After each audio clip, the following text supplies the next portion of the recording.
बिस्मिल्लाहिर्रहमानिर्रहीम। इक़रा बिस्मि रब्बिकल्लज़ी खलक़।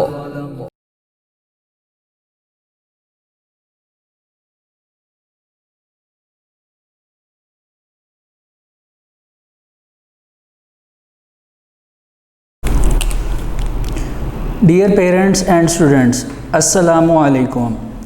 स्टूडेंट्स, आज हमने अपना नेक्स्ट चैप्टर स्टार्ट करना है which is structure of atoms. मैं आपको कुछ बातें पहले एटम के स्ट्रक्चर से रेलिवेंट बताना चाहता हूँ, जिसको एज अ हिस्ट्री के तौर पर मैंने वाइट बोर्ड पे मेंशन किया। आइए इनको फर्स्ट टू फर्स्ट यानी साथ साथ डिस्कस करते हैं और इन्हें देखते हैं कि इनके में क्या क्या बातें बताई गई हैं। जी, हिस्ट्री में जो पहला नाम साइंटिस्ट का लिखा हुआ है वो है डेमोक्रिटस। तो डेमोक्रिटस एक ऐसे साइंटिस्ट थे जो कि एंशियंट ग्रीक फ़िलासफ़र में कंसीडर किए जाते थे, या यूँ समझ लीजिए कि एंशियंट साइंटिस्ट कंसीडर किए जाते थे। बेटा, एंशियंट का मतलब होता है कदीम, पुराने, ओल्ड, यानी काफ़ी पुराने, ठीक है। और उसके साथ वर्ड ग्रीक जो है, ग्रीक एक लैंग्वेज का नाम है और फ़िलासफ़र कहते हैं फ़लसफ़ा साज। तो इन्होंने क्या कहा, इन्होंने मैटर के बारे में एक बात बताई, वो ये थी कि matter is composed of tiny indivisible particles called atom. कि मैटर जो है, मैटर क्या है, ये हमने पहले चैप्टर्स में भी डिस्कस किया हुआ है, जिनके बारे में हमने पढ़ा था कि मैटर की 3 स्टेट्स होती हैं। मैटर की कितनी स्टेट्स होती हैं? 3। The first is solid, second is liquid and the third is gas. और इसकी डेफिनेशन भी हमने पहले डिस्कस की हुई है कि anything which has mass and occupy space it is called matter. तो यहाँ पर ये बात हो रही है कि चाहे आपका मैटर किस स्टेट में हो, चाहे वो सॉलिड में हो, चाहे वो लिक्विड में हो, या चाहे वो गैस स्टेट में, किसी भी स्टेट में हो, तो जब उसकी बात की जाती है उसके पार्टिकल्स की, तो वो असल में टाइनी पार्टिकल्स यानी छोटे छोटे पार्टिकल्स होते हैं। और वो भी कैसे छोटे छोटे पार्टिकल्स? इनडिविजिबल। इनडिविजिबल जो आपको आम आंख से नज़र नहीं आएंगे या वैसे भी नज़र नहीं आ सकते, और इनको क्या नाम दिया गया? एटम। और बेटा, ये जो वर्ड एटम है, ये असल में एक लैटिन वर्ड है। लैटिन का मतलब, ये एक लातीनी ज़ुबान से आया है, एटोमस। एटोमस का मतलब होता है इनडिविजिबल, यानी ऐसे पार्टिकल्स जो आपको आपकी आंख से नज़र नहीं आ सकते, ठीक है। इनडिविजिबल का मतलब ये होता है कि जो नज़र ना आए। तो ये जो एंशिएंट फिलासफर थे, इनके मुताबिक ये बात कंफर्म थी कि एटम सबसे स्मॉलेस्ट पार्टिकल है और इससे मज़ीद स्मॉल पार्टिकल नहीं हो सकता। लेकिन इसके बाद जब बिगनिंग हुई 19वीं सेंचुरी की, तो जॉन डाल्टन नामी एक साइंटिस्ट आए जिन्होंने एक मज़ीद एडिशन की एटम की डेफिनेशन के अंदर। और वो एडिशन ये थी, इन्होंने कहा कि atom is hard and dense sphere. Dense और स्फीयर, हार्ड मतलब सख्त, डेंस गहरा, और स्फीयर उसकी असल में क्या थी, उन्होंने एक हिसाब से एटम की क्या बता दी? शेप, कि एटम की शेप स्फीयर टाइप है या स्फीयर लाइक है। तो इस हिसाब से हमें पहले तो ये बात समझ आई ओल्ड हिस्ट्री के मुताबिक कि atom is the smallest particle and it is hard, dense and in sphere shape, यानी उसकी शेप क्या है? स्फीयर। लेकिन बेटा, ये बात थी 19वीं सेंचुरी की बिगनिंग की या उससे पहले की। लेकिन जैसे ही बिगनिंग हुई 20th सेंचुरी की, 20वीं सदी की, तो ये देखिए कुछ ऐसे साइंटिस्ट थे जिन्होंने ये कहा कि एटम जो होता है ये सबसे स्मॉलेस्ट पार्टिकल नहीं होता, बल्कि उन्होंने ये कहा कि एटम मज़ीद आगे सब डिवाइड होता है और उसके सब डिवाइडेड पार्टिकल्स होते हैं, जिनकी डिस्कवरी जो थी वो 20वीं सेंचुरी कह लीजिए या 20th सेंचुरी कह लीजिए, उसमें स्टार्ट हुई। तो असल में ये 3 साइंटिस्ट के नाम मैंने मेंशन किए हैं जिन्होंने सब एटॉमिक पार्टिकल्स की बात की। बेटा, अब आप सोच रहे होंगे कि अब ये वर्ड सब एटॉमिक का मतलब क्या है। देखिए, जैसे आप अभी 9th क्लास में हैं, तो इससे पहले आप प्री 9th क्लास में थे। प्री 9th का मतलब ये था कि हैं तो आप 9th क्लास में, लेकिन आप प्री मतलब पहले, 9th क्लास से पहले आप कुछ सिलेबस जो है वो क्या करेंगे, रीड करेंगे। इसी तरह एटम जो है, एटम के स्ट्रक्चर से पहले कुछ पार्टिकल्स हैं जो कि उसकी बेसिस हैं, जिनको पढ़ना बहुत ज़्यादा ज़रूरी है। इसी तरह प्री क्लासेस के अंदर हम कुछ बेसिक टॉपिक डिस्कस करते हैं ताकि जब हम 9th क्लास में आएँ तो उनकी बेस पर हम बाकी टॉपिक्स जो हैं वो ईजीली डिस्कस कर सकें और उन्हें समझ सकें। ठीक है जी। इसी तरह जो एटम का स्ट्रक्चर है उससे पहले कुछ बुनियादी पार्टिकल्स हैं जिन्हें हम नाम देते हैं फंडामेंटल पार्टिकल्स। और वो फंडामेंटल पार्टिकल्स जो हैं जो डिस्कवर हुए वो 3 थे। पहला था प्रोटॉन, दूसरा था इलेक्ट्रॉन और तीसरा था न्यूट्रॉन। और 3 डिफरेंट साइंटिस्ट ने इनकी डिस्कवरी की। जैसे गोल्डस्टीन ने डिस्कवरी की प्रोटॉन की, जे थॉमसन ने डिस्कवरी की इलेक्ट्रॉन की और चैडविक ने डिस्कवरी की न्यूट्रॉन की। तो आप ये देख सकते हैं कि कैसे इन साइंटिस्ट ने 20th सेंचुरी में आकर ओल्ड हिस्ट्री को छोड़कर न्यू इक्विपमेंट्स और टूल्स का इस्तेमाल करके और नॉलेज को मज़ीद यूटिलाइज़ करके इन चीज़ों को डिस्कवर किया। तो आज हम ये मानते हैं कि atom is not indivisible particle, atom is a divisible particle. Atom एक डिविजिबल पार्टिकल है और वो डिवाइड होता है into 3 fundamental particles like proton, neutron and electron. ठीक है जी। Proton is discovered by Goldstein, neutron is discovered by Chadwick and electron is discovered by J Thomson. तो इस तरह बेटा एटम जो थी उसके स्ट्रक्चर की डिस्कवरी स्टार्ट हुई, जिसमें मैंने आपको ओल्ड हिस्ट्री और न्यू हिस्ट्री इन दोनों के बारे में बताया। अब क्योंकि एटम की डिस्कशन स्टार्ट थी और इसके स्ट्रक्चर पर बात चल रही थी तो इस बेस पर कुछ थ्योरीज बनी, जिसमें पहली थ्योरी जो थी वो जॉन डाल्टन की थ्योरी थी। जॉन डाल्टन एटॉमिक मॉडल भी कहा जाता था और एटॉमिक थ्योरी भी कहा जाता था। थ्योरी भी पढ़ते हैं इसको और थ्योरी भी पढ़ते हैं। तो जो ये थ्योरी थी ये रेलिवेंट उसी पॉइंट के जो मैंने आपको पीछे बताया कि atom is hard and dense sphere, ये इनका पहला पॉइंट था इस थ्योरी का। और सेकंड पॉइंट ये था atom of the same elements are alike. ये अभी हम इसको बुक पे रीड करेंगे, फिर मैं आपको ये एक्सप्लेन कर दूंगा।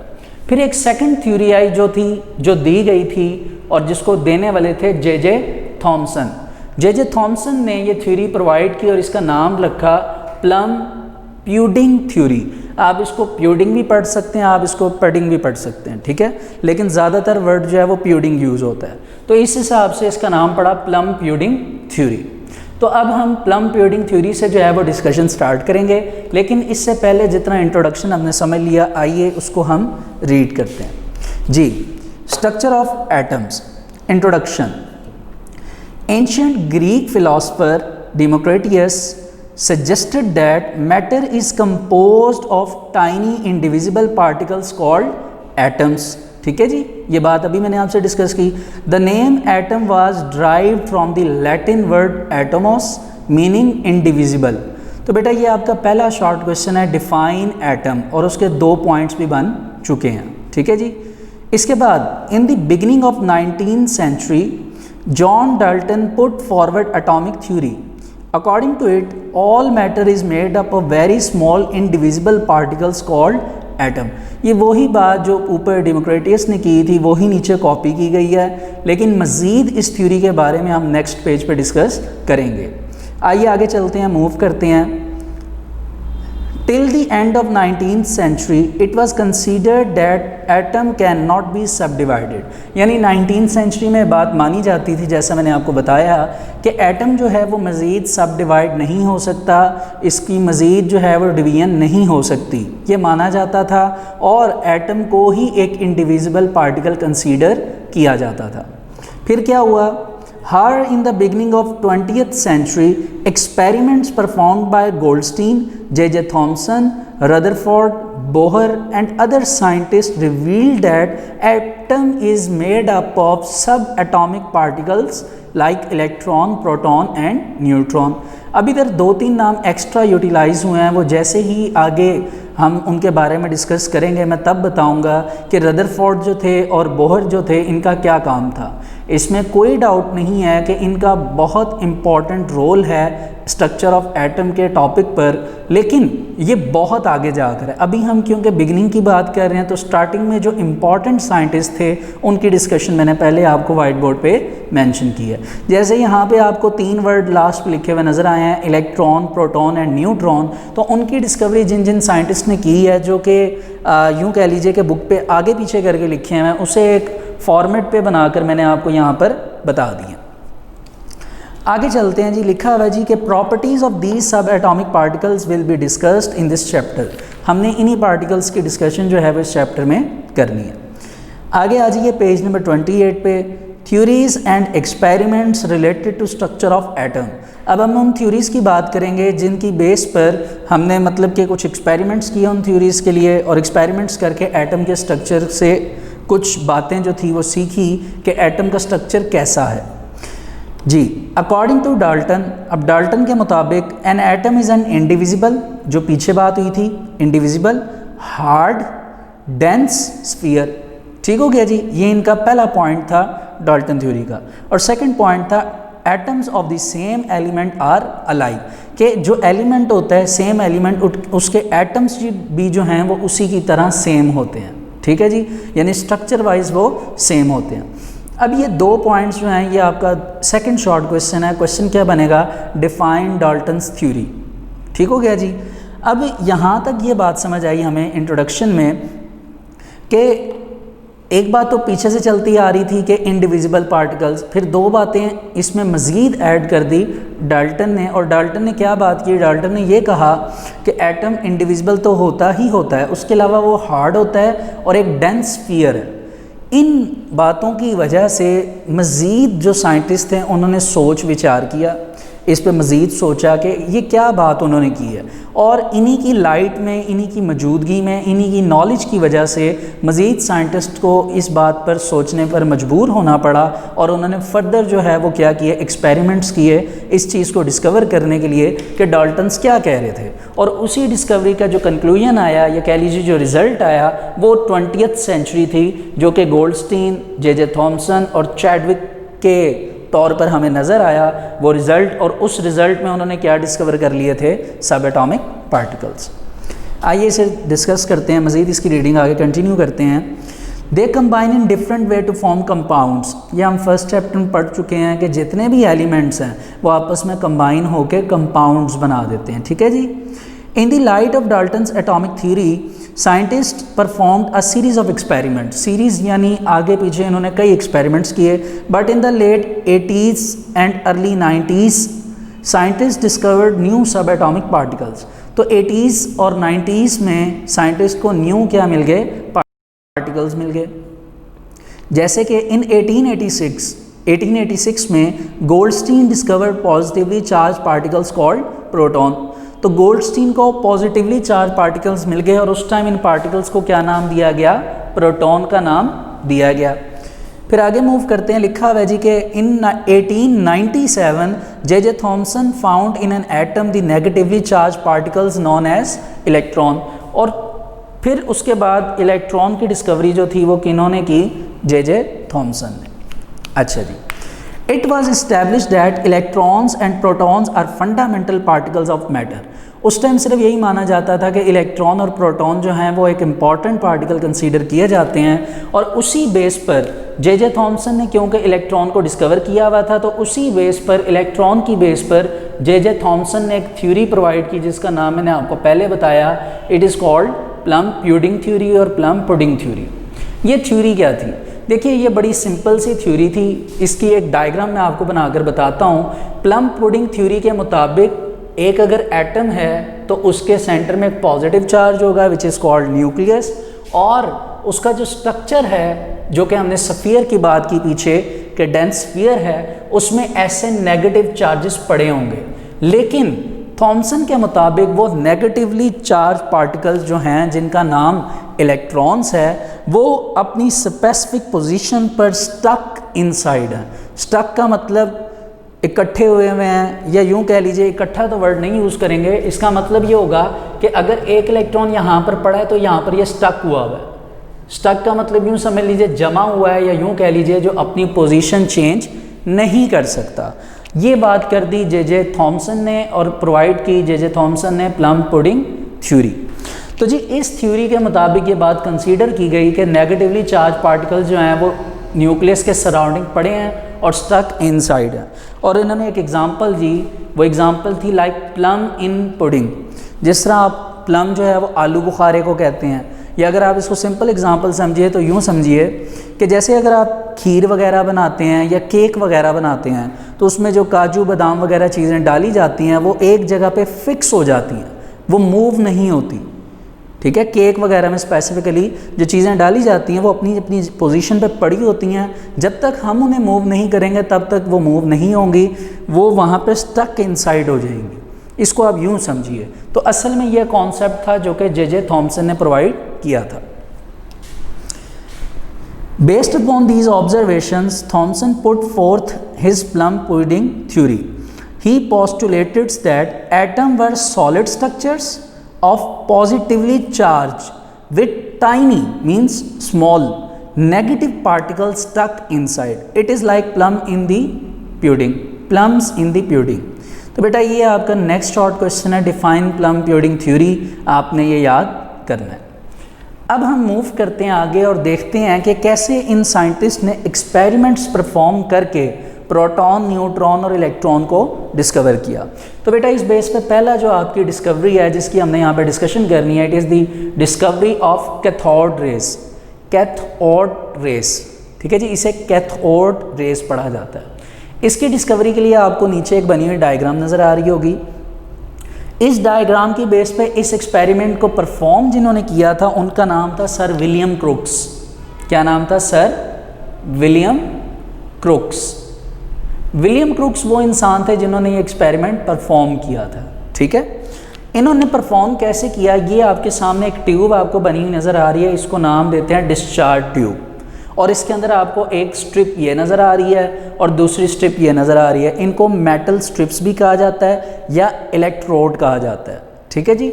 अब ये जो मेटल स्ट्रिप है इसके साथ ये आपको जो लाइन नज़र आ रही है ये असल में वायर है, और ये वायर आके एक स्मॉल लाइन के साथ अटैच हो गई है, फिर एक कैपिटल लाइन है, फिर एक स्मॉल है, फिर एक कैपिटल है, एक स्मॉल, एक कैपिटल, एक स्मॉल और एक कैपिटल है। बेटा ये कैपिटल स्मॉल लाइंस का मतलब क्या है? देखिए फिजिक्स में स्मॉल लाइन के साथ अगर कैपिटल लाइन अटैच है और इसको ऐसे और ऐसे रिप्रेजेंट किया है, ये असल में वायर होती है जो आगे वायर बननी होती है। तो इसमें जो कैपिटल लाइन होती है इसको हम कहते हैं पॉजिटिव टर्मिनल, और जो स्मॉल लाइन है इसको कहते हैं नेगेटिव टर्मिनल। और पॉजिटिव और नेगेटिव टर्मिनल से ये जो एक स्ट्रक्चर बनता है इसको नाम देते हैं सेल। ठीक है जी। और अगर ये एक से ज़्यादा कनेक्टेड हो, जैसे यहाँ पर आप देखिए कि एक तरफ राइट साइड पे नेगेटिव टर्मिनल है और जो लेफ्ट साइड है उस पर पॉजिटिव टर्मिनल है, तो एक से ज़्यादा अगर सेल आपस में अटैच हो जाएं तो वो असल में क्या बना लेते हैं? बैटरी। क्या बना लेते हैं? बैटरी। तो आप यूँ समझिए कि पूरे अपरेटस में एक डिस्चार्ज ट्यूब है जिसके अंदर दो इलेक्ट्रोड हैं, उनके साथ वायर जो है इलेक्ट्रोड के साथ अटैच है और वो आगे एक बैटरी के साथ कनेक्टेड हैं। बैटरी के साथ कनेक्टेड हैं से मुराद के बैटरी के साथ अटैच हैं। ठीक है जी। इसको इरेज कर देते हैं क्योंकि मैंने इधर परफॉर्मेंस बतानी है कि एक्सपेरिमेंट परफॉर्म कैसे किया गया। अच्छा जी, अब होगा क्या? देखिए अब आपने ये बात आपको पहले भी पता होगी, अगर नहीं पता तो इसको एज अ इंफॉर्मेशन के तौर पे सुन लीजिए। जब भी करंट की बात की जाती है तो करंट जो है दो तरह का होता है, एक कहलाता है कन्वेंशनल करंट और एक कहलाता है इलेक्ट्रिक करंट। पहले ज़माने में कन्वेंशनल करंट की बहुत ज़्यादा डिमांड थी और वो ही समझा जाता था क्योंकि साइंटिस्ट के पास इतना इक्विपमेंट और मशीनरी नहीं थी कि वो चेक कर सकते। तो पहले ज़माने में ये माना जाता था कि जो चार्जेस हैं वो पॉजिटिव की तरफ से चलकर नेगेटिव की तरफ आते हैं, it is called conventional current. लेकिन अब इलेक्ट्रिक करंट की बात की जाती है, वो ये है कि हमेशा करंट जो है वो नेगेटिव से किसकी तरफ मूव करता है? पॉजिटिव टर्मिनल की। ठीक है, तो एक तरफ देखिए तो ये क्लॉकवाइज डायरेक्शन है, सॉरी एंटी क्लॉकवाइज। क्लॉक यानी घड़ी की नुमा साख्त पे चलना, तो ये एंटी क्लॉकवाइज डायरेक्शन है। डायरेक्शन मैटर नहीं करती, मैं अगर इधर नेगेटिव चार्ज लगा दूँ, ये लाइन स्मॉल कर दूँ, इधर कैपिटल लाइन पे पॉजिटिव कर दूँ, वो मैटर नहीं करती। लेकिन इस वक्त जो नेगेटिव चार्जेस मैंने मूव करवाने हैं वो कैसे मूव करेंगे? Anti clockwise. तो बेटा होगा ये कि ये नेगेटिव चार्जेस जो हैं ये इस वायर में से ट्रैवल करेंगे और ट्रैवल करके यहाँ तक आ जाएंगे। लेकिन ये बैटरी को चलाने से पहले एक बात जो सुनना बहुत ज़्यादा ज़रूरी है वो ये है कि जब आपने इस डिस्चार्ज ट्यूब में इन मेटल्स को रखा था और वायर वगैरह कनेक्ट की थी और जब डिस्चार्ज ट्यूब को क्लोज़ किया गया था तो इस डिस्चार्ज ट्यूब के अंदर एयर फिल हो गई थी। उस एयर को आपने बाहर निकालना है। उसके लिए आप यूज़ करेंगे वैक्यूम पंप। इधर आप देखिए बुक पे वैक्यूम पंप ऐसे लगा होगा, ठीक है जी, आई थिंक सो, हाँ जी, नीचे वाली साइड पे उन्होंने लगाया हुआ है और ऊपर से उसका माउथ क्लोज है। इसका मतलब कि इसमें जितनी एयर है वो आप इस वैक्यूम पंप से बाहर निकाल लेंगे। निकालने के बाद इस वैक्यूम पंप वाली प्लेस से ही एक गैस जो है वो क्या की जाएगी, एंटर की जाएगी। देखिए यहाँ पर गैस को एंटर करना बहुत ज़्यादा ज़रूरी है। और गैस एंटर करने के बाद ये जगह यहाँ से सील कर दी, मतलब क्लोज कर दी जाएगी। सवाल ये है कि यहाँ पे गैस कौन सी एंटर करेंगे। देखिए जी, गैस आप जौन सी मर्जी एंटर करिए, इट डजेंट मैटर, ये हम अभी आगे जाके डिस्कस करेंगे। लेकिन आपने याद रखना है कि गैस आपने वो एंटर करवानी है जिसका साइज़ सबसे छोटा है। साइज़ जितना छोटा होगा उसकी स्पीड उतनी फास्ट होगी मूवमेंट की, गैस की कंटेनर में। कैसे पता चला? देखिए, एक बच्चा है वो दुबला पतला है, एक बच्चा है वो मोटा है, उसका साइज़ ज़्यादा है। जो बच्चा बारीक है, पतला है, थिन है, उसका साइज़ जो है वो कम है। अब क्या होगा, अगर एक दरवाजे में से गुजरना है तो वो मोटा बच्चा अगर गुजरेगा और दरवाजे की जो स्पेस है वो कम है तो उसमें जो उसको गुजरना है, उसने उस जगह से ट्रैवल करके पास करना है, उसके लिए मुश्किल होगा।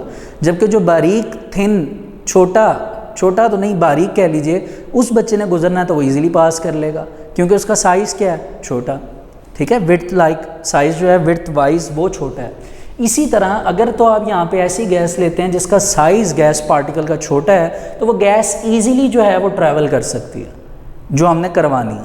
तो इसीलिए हम यहाँ पे जो गैस लेंगे वो कोई भी हम ले सकते हैं। फॉर एग्ज़ाम्पल हम हीलियम गैस लेते हैं। हीलियम क्यों ले रहे हैं? क्योंकि आगे जाके भी एक दो एक्सपेरिमेंट में ये यूज़ होनी है, इस वजह से हीलियम गैस लेंगे। लेकिन पहले ही ये हीलियम गैस जो है जैसे ही आएगी, ये हीलियम गैस यहाँ पे फॉर एग्जांपल एक एटम इसका पड़ा हुआ है, अगर एक एटम की हमें समझ आ जाती है तो अल्टीमेटली सी बात है, हमें पूरे जितनी भी गैस आप ऐड करेंगे, जितनी भी उसकी अमाउंट होगी वो आपको सारी समझ आ जाएगी।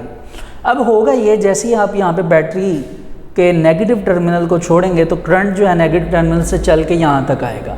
अब मेटल में याद रखिए हमेशा नेगेटिव और पॉजिटिव चार्जेस पहले से ही मौजूद होते हैं, ऐसे, ठीक है जी।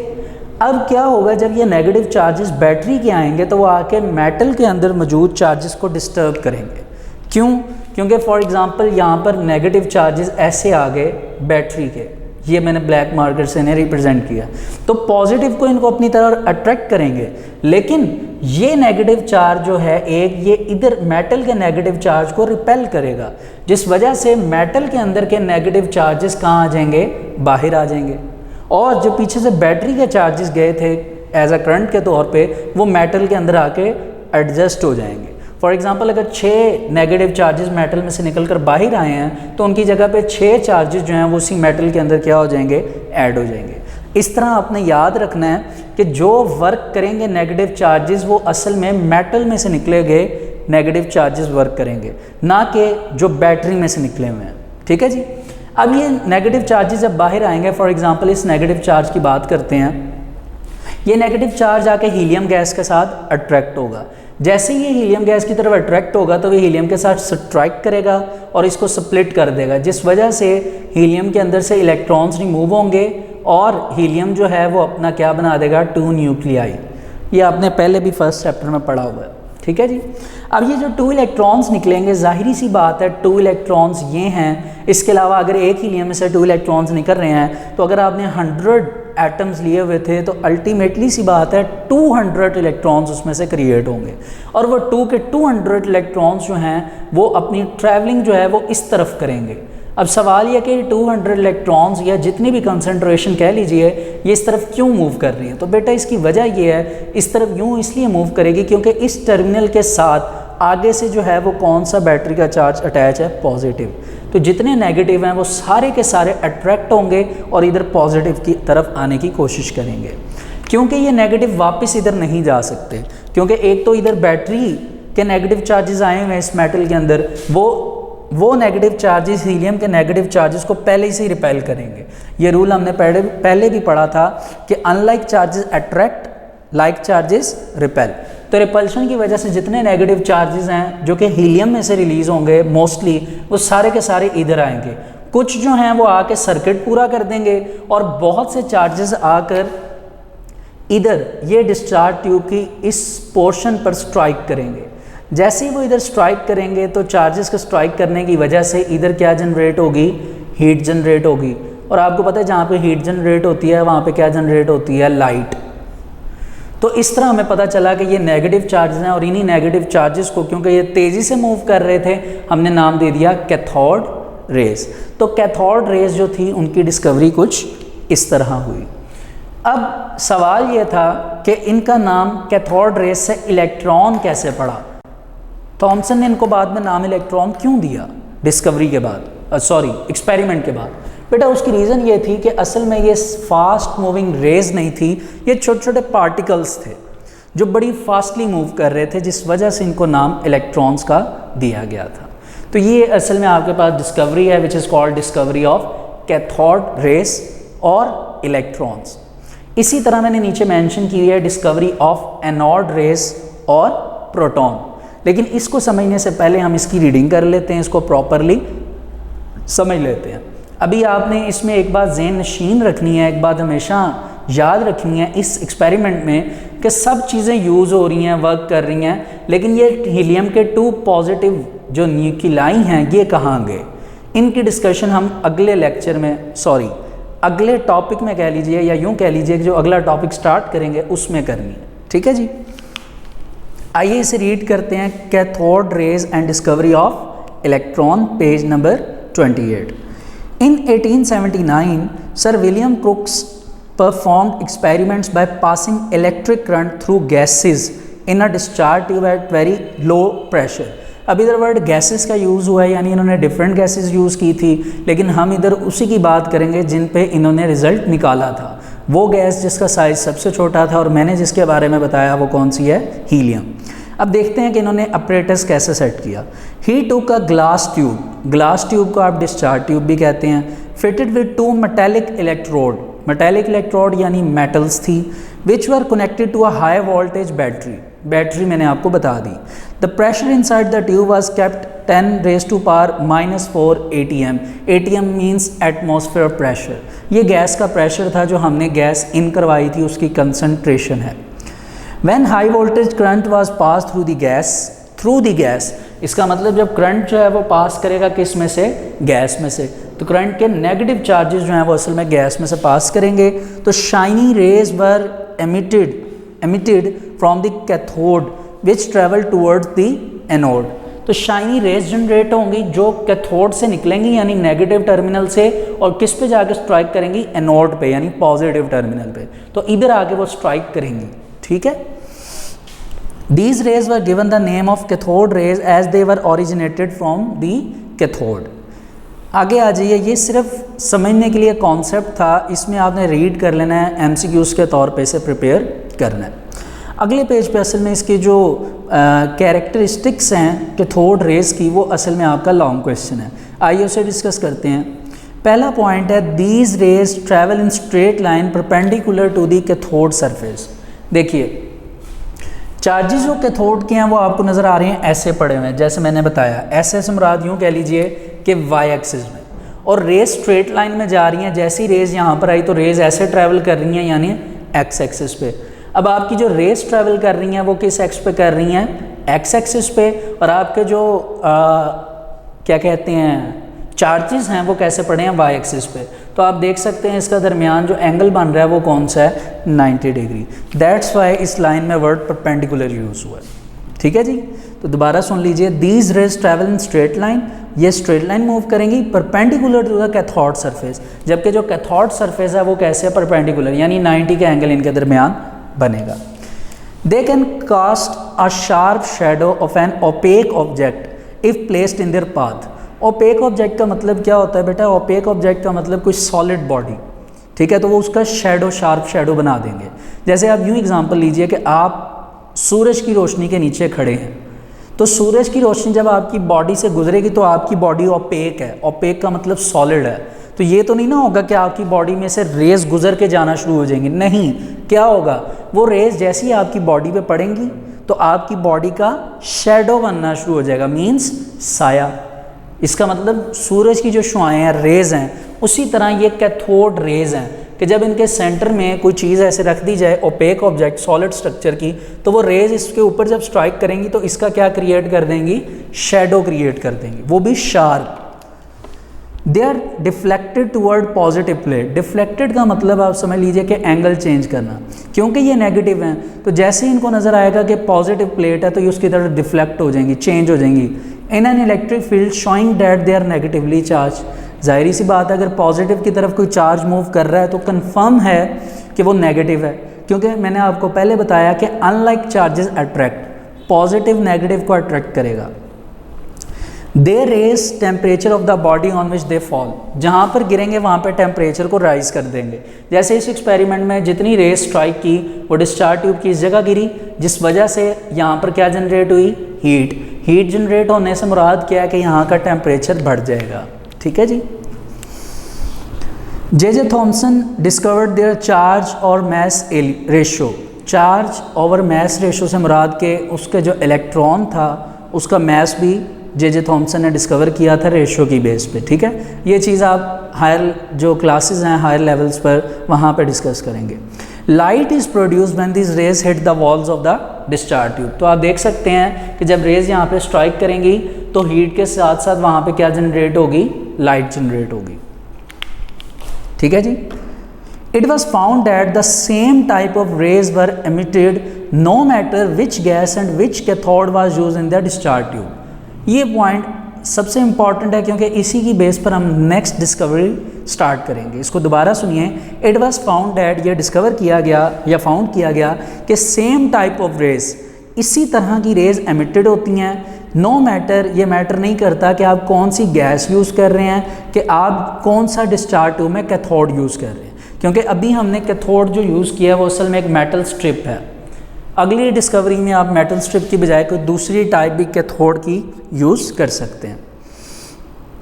All these properties suggested that the nature of cathode rays is independent of the nature of the gas present in discharge tube. इससे एक बात तो साबित हो गई कि जो डिस्चार्ज ट्यूब के अंदर गैस है वो एक इंडिपेंडेंट है, अपनी मर्ज़ी से है। आप जिस तरह की गैस लेंगे वैसी ही रेस पैदा होंगी। अब अगर आप एग्जांपल करिए, आप कोई ऐसी गैस लेते हैं जिसका साइज़ कैपिटल है, बड़ा है, तो ज़ाहिर सी बात है बड़े बड़े पार्टिकल्स होंगे, उन पार्टिकल्स के लिए मूव करना मुश्किल होगा, तो उनकी कंसंट्रेशन क्या हो जाएगी, कम हो जाएगी। ठीक है जी।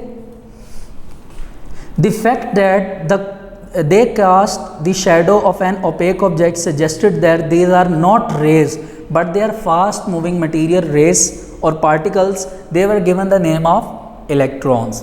तो इससे बात साबित होगी, जैसे मैंने आपको बताया कि असल में ये रेज नहीं है, ये क्या हैं, इलेक्ट्रॉन्स। अब चलते हैं अपनी नेक्स्ट डिस्कवरी की तरफ, which is the discovery of proton, या फिर आप इसको क्या कह सकते हैं, डिस्कवरी ऑफ एनोड रेज। इसका स्ट्रक्चर भी मैंने ड्रॉ कर दिया, आपको नज़र आ रहा होगा। इसमें अब कुछ बातें आपको पहले पता हैं, कुछ एडिशनल हैं, वो मैं आपको बता देता हूँ। देखिए, इसमें हमने एक डिफरेंट तरह का कैथोड जो है वो इस्तेमाल किया है। जैसे हमने अभी ऊपर बात की कि कैथोड भी चेंज हो सकती है, गैस भी चेंज हो सकती है, नो मैटर, लेकिन रेज फिर भी प्रोड्यूस होंगी। तो इस वक्त ये जो मैंने कैथोड इस्तेमाल किया, ये एक स्पेसिफिक यूज़ किया गया इस एक्सपेरिमेंट में, मैंने नहीं इस्तेमाल किया, जिन्होंने डिस्कवर किया है। तो किसने डिस्कवर किया प्रोटॉन को? गोल्डस्टीन। तो गोल्डस्टीन ने यहाँ पे जो कैथोड इस्तेमाल किया है वो असल में है परफोरेटेड कैथोड इस्तेमाल किया। बेटा, परफोरेटेड का मतलब है जिसमें सुराख हैं, होल्स हैं। जैसे आपने देखा होगा जब वालदा आपकी घर में आटा लाती हैं, फ्लोर, तो उस फ्लोर को जब छाना जाता है तो छाननी में छाना जाता है, जिस वजह से जो साफ़ आटा होता है वो नीचे चला जाता है और वेस्ट पार्टिकल्स उसके ऊपर रुक जाते हैं। इसी तरह ये एक वही एग्जांपल ले लीजिए कि ये जो स्ट्रक्चर है परफोरेटेड कैथोड का, इसमें सुराख हैं यानी होल्स हैं। तो इसका मतलब ये हुआ कि इसके साथ जो वायर जुड़ी होगी, कनेक्टेड होगी, उस पर आप क्या चार्ज लगाएंगे? नेगेटिव। और इसके अंदर कौन से चार्जेस होंगे? पॉजिटिव। करंट नेगेटिव की तरफ से ट्रैवल करेगा। सारा कॉन्सेप्ट वही है कि आप इसके अंदर जो है एयर को निकाल लेंगे वैक्यूम पंप के थ्रू, इसके अंदर आप गैस ऐड करेंगे। गैस आप जो मर्ज़ी ऐड करें, कोशिश करिए कि स्मॉल साइज़ ऐड करें। फॉर एग्जांपल आप हीलियम ऐड करें। अगर आप यही सारा कॉन्सेप्ट जो आपने यहाँ पढ़ा इधर अप्लाई करें तो क्या होगा? होगा ये कि इधर जितने नेगेटिव चार्जेस थे वो किसकी तरफ मूव किए थे? पॉजिटिव की तरफ, यानी कैथोड से निकले हुए चार्जेस एनोड की तरफ गए थे। तो इधर क्या होगा, इधर ये होगा कि जितने भी पॉजिटिव चार्जेस आपकी रेजिडुअल गैस से बनेंगे, रेजिडुअल कहते हैं जो रिएक्टिव गैस है जिसको आप यूज़ कर रहे हैं, तो जितने भी पॉजिटिव चार्जेस बनेंगे वो सारे के सारे चार्जेस इन होल्स से, इन सुराखों से क्या करेंगे, ट्रैवल करेंगे। ठीक है, चार्जेस का साइज़ मैंने बड़ा कर दिया, इन्हें छोटा कर लेते हैं ताकि वो आपको समझ भी आए कि वो ईजीली जो है वो उस होल में से क्या कर सकते हैं, गुजर सकते हैं।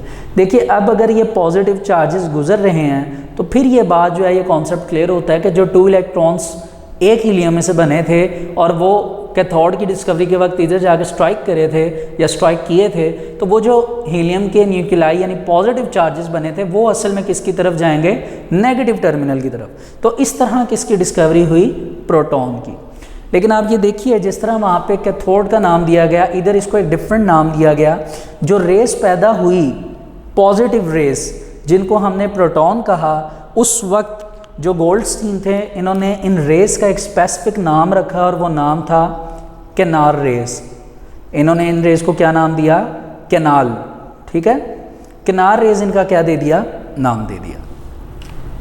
आइए इसे डिस्कस करते हैं, डिस्कवरी ऑफ प्रोटॉन। डायग्राम आपको बुक पे भी नज़र आ रही है, इसको ज़रा गौर से देख लीजिए, होपफुली आपको समझ भी आ रही होगी। और आपको नज़र आ रहा होगा आपके लेफ़्ट साइड पे केनार रेस लिखा हुआ है। जो पॉजिटिव चार्जेस हैं वो परफोरेटेड में से गुजर चुके हैं। मैंने तो यहाँ पे गुजारना बताया है, वो गुजर चुके हैं। और जाहिर सी बात है पॉजिटिव चार्जेस गुजरेंगे तो वो भी गुजर कर आके यहाँ पर क्या करेंगे, स्ट्राइक करेंगे।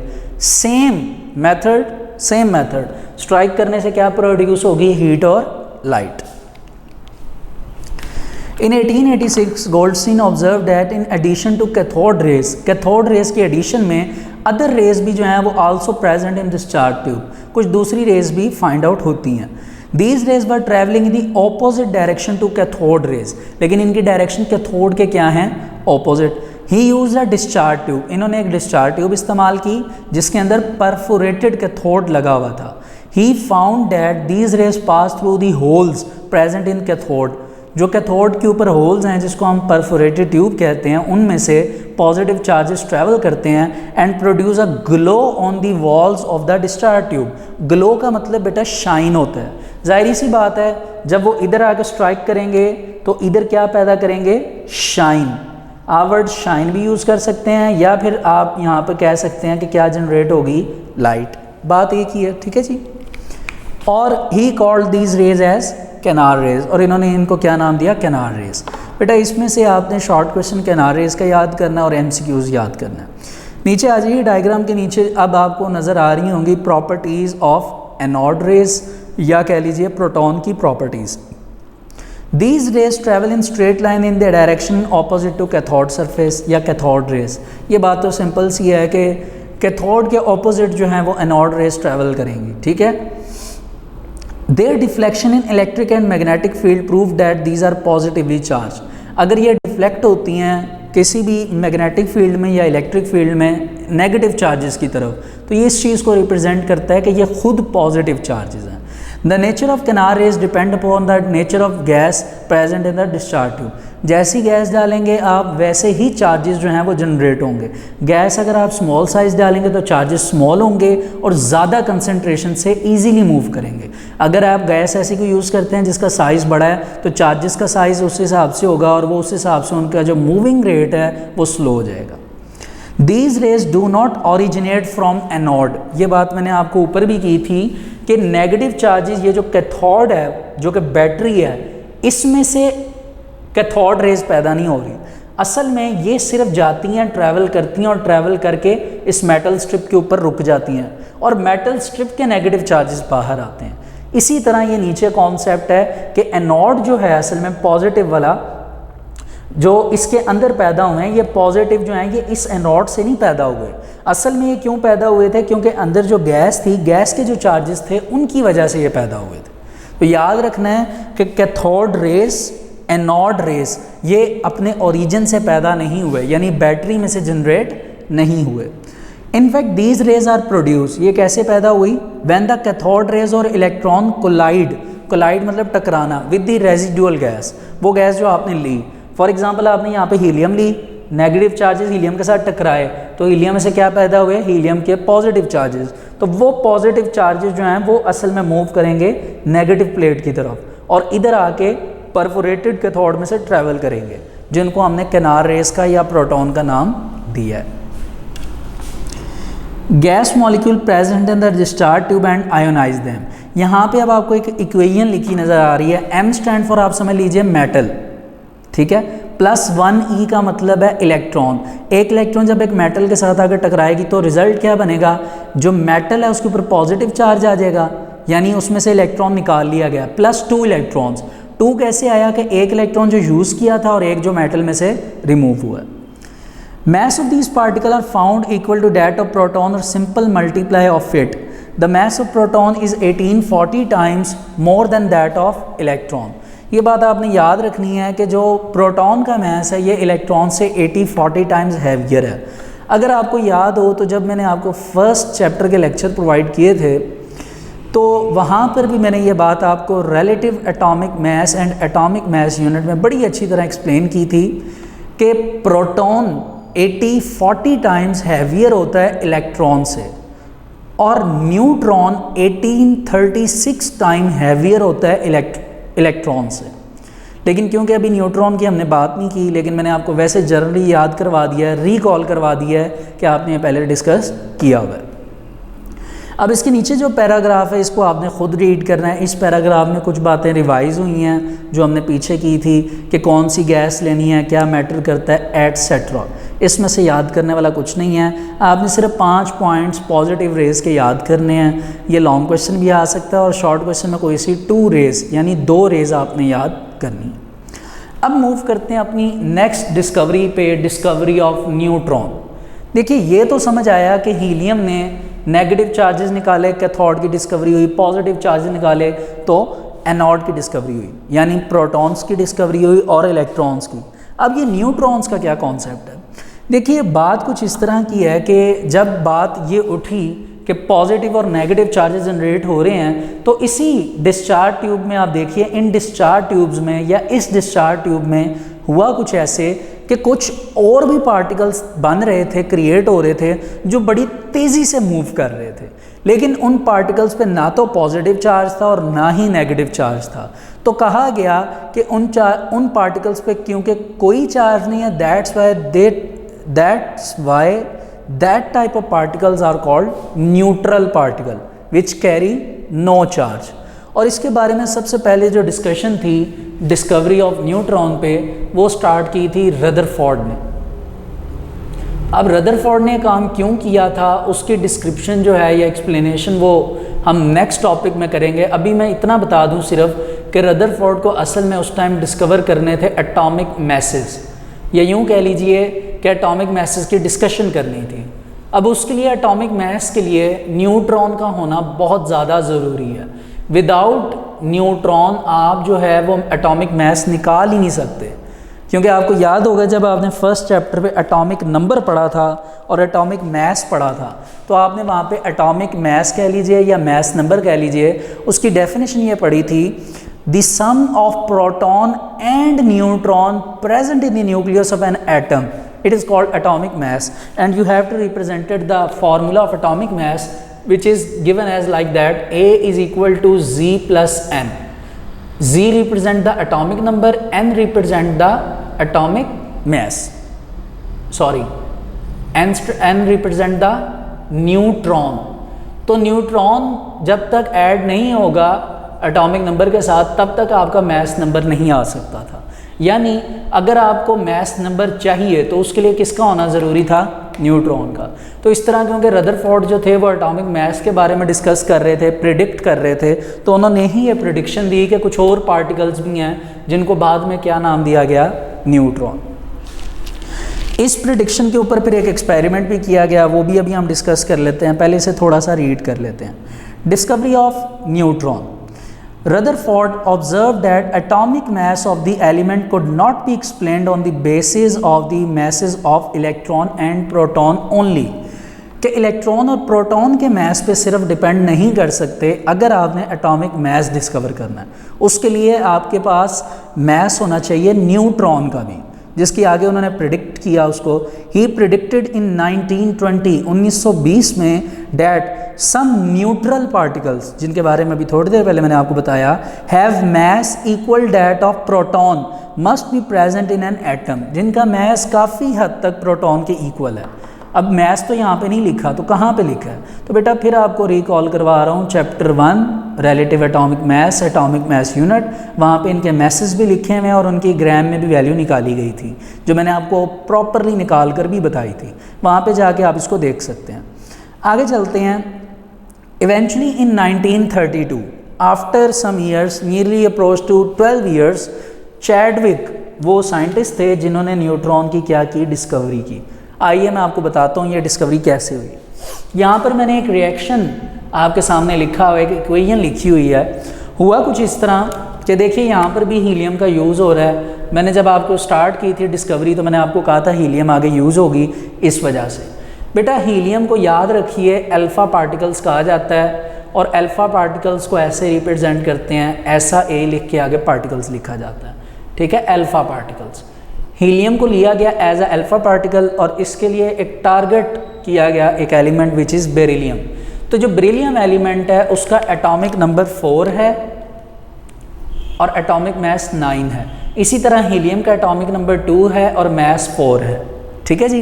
अब आपने यहाँ पर एक बात याद रखनी है कि इधर इनकी स्पेस चेंज हुई है। आज तक आपने एटॉमिक नंबर हमेशा ऊपर लिखा है, एटॉमिक मैस नीचे लिखा है, लेकिन जब इनको यूज़ किया जाता है तब इनकी स्पेस यानी जगह या पोजीशन जो आप भी कह लें वो चेंज हो सकती है, इसमें कोई प्रॉब्लम नहीं है।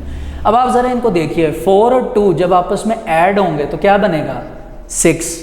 तो देखिए पूरे पीरियोडिक टेबल में एटॉमिक नंबर 6 है किसका, कार्बन का, तो इसलिए कार्बन जनरेट हो जाएगा। 9 में 4 ऐड करें तो 13 बनते हैं, लेकिन कार्बन अपने आप को ज़्यादातर जिस एटॉमिक मैस स्टेट में रखता है वो 12 है, तो इसलिए 12 यहाँ पे आ जाएगा। तो +1 जो बचेगा वो असल में एटॉमिक मैस की बेस पे 1n पैदा हो जाएगा विच इज़ न्यूट्रॉन, और न्यूट्रॉन के नीचे 0 है यानी उसमें एटॉमिक नंबर कुछ भी नहीं है। तो इस तरह न्यूट्रॉन जो है वो पैदा हुआ कि जब अल्फ़ा पार्टिकल यानी बेरिलियम को अल्फ़ा पार्टिकल आपके पास जो हीलियम था उसको एक टारगेट बेरिलियम एलिमेंट के ऊपर स्ट्राइक करवाया गया, तो जब वो आपस में ऐड हुए तो उनकी प्रॉपर्टीज़ से न्यू जो था वो एक एलिमेंट डिस्कवर हो गया, न्यू एलिमेंट जनरेट हो गया विच इज़ कार्बन, और उसके साथ क्या जनरेट हो गए, कुछ neutral particles which is neutron. आइए इसे देखते हैं। Eventually in 1932 Chadwick discovered neutron. When he bombarded alpha particles on a beryllium target, he observed that highly penetrating radiation, penetrating कहते हैं तोड़ देने वाली, radiation means rays, were produced. These radiations are called neutron, और इनको क्या नाम दिया गया, न्यूट्रॉन। रिएक्शन मैंने आपको करवा दिया, आगे चलते हैं प्रॉपर्टीज़ की तरफ। तो neutrons carry no charge, that is they are neutral. Neutrons पे कोई भी चार्ज नहीं होता, वो न्यूट्रल होती हैं, पहली बात। दूसरा, they are highly penetrating, penetrating यानी तोड़ देने वाली, ये बहुत ज़्यादा शार्प होती हैं कि ये तोड़ देती हैं। तीसरा, mass of these particles are equal to the mass of proton, तो जितना मैस न्यूट्रॉन का है ये तकरीबन इक्वल होता है मैस ऑफ प्रोटॉन के, ठीक है जी। तो स्टूडेंट्स यहाँ तक जो है वो हमने डिस्कवरीज की बात की। ओवरऑल जब हमने एटम के स्ट्रक्चर डिस्कशन स्टार्ट की, हमने ओल्ड हिस्ट्री, न्यू हिस्ट्री और हिस्ट्री से डिस्कवरीज तक आ गए, डिफरेंट साइंटिस्ट की बात की, तो हमें अभी तक काफ़ी कुछ सीखने को मिला कि कैसे फंडामेंटल पार्टिकल्स जो थे वो दुनिया में आकर डिफरेंट साइंटिस्ट ने डिस्कवर किए। स्टूडेंट्स अब हमारा नेक्स्ट टॉपिक है रदरफोर्ड एटॉमिक मॉडल। बेटा रदरफोर्ड एटॉमिक मॉडल में जैसा कि मैंने आपको बताया कि जो अभी लास्ट टॉपिक हमने डिस्कस किया था डिस्कवरी ऑफ न्यूट्रॉन, उस टॉपिक में उन्होंने प्रेडिक्ट किया था अकॉर्डिंग टू एटॉमिक मैस, या कह लीजिए अकॉर्डिंग टू एटॉमिक मैसेस, और उन्होंने प्रेडिक्शन दी थी न्यूट्रल पार्टिकल्स की, जिनको बाद में चैडविक ने डिस्कवर किया और नाम दिया न्यूट्रॉन्स का। इसके अलावा रदरफोर्ड ने एक काम और किया, वो था डिसप्रूव दी प्लम प्यूडिंग थ्योरी। उन्होंने प्लम प्यूडिंग थ्योरी को डिसप्रूव कर दिया कि प्लम प्यूडिंग थ्योरी गलत साबित कर दी, जिस थ्योरी को जे थॉमसन ने प्रोवाइड किया था। जे थॉमसन के मुताबिक प्लम प्यूडिंग थ्योरी ये थी कि सेंटर में पॉजिटिव चार्जेस हैं और जितने भी नेगेटिव चार्जेस हैं वो क्या होंगे, स्टक इनसाइड। ठीक है जी। स्टक इनसाइड यानी अंदर जो है वो अपनी स्पेसिफिक पोजीशंस पर पड़े होंगे और उनकी पोजीशन चेंज नहीं होगी, जैसे मैंने आपको केक की एग्जांपल दी थी।